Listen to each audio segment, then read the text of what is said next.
જય માતાજી માસી. મિત્રો હા તમને ખોટું ન લાગે તો એક વાત કહું. એટલે ફોન કર્યો. કહું હા નહીં તો ખોટું કયો. લાગે ને? બીજું તો હું નહીં લાગે ને ખોટું? નહીં કયો.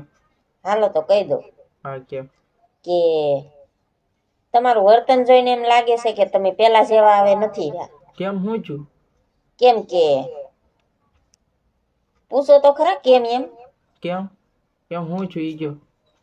કે તમે લાઈક શેર સબસ્ક્રાઇબ ફોલો કાંઈ નથી કરતા. લાવે માસી તમને જ કરીએ. તો મદદ નહીં કરો તો એમ થોડું હાલશે. અમને જ કોઈ મદદ નથી તમે કરતી. જેમ પેલા મને મદદ કરતા થાય એમ મદદ ચાલુ રાખો. એ અમારા તરફથી ફૂલ સપોર્ટ. તો મને એમ થાય કે મારા સાથમાં મિત્ર લાટ છે. અમારી સાથમાં જ કોઈ નથી. જો તમે સાથ નહીં ગયો તો કેમ આગળ વધશું મારા ભાઈઓ. એ હાસી વાત છે. તો જય માતાજી મિત્રો. જય માતા. સાથ ને સહકાર દેતા રહેજો, લાઈક ફોલો કરતા રહેજો. હા હા જય માતાજી. Oh, thank you so much.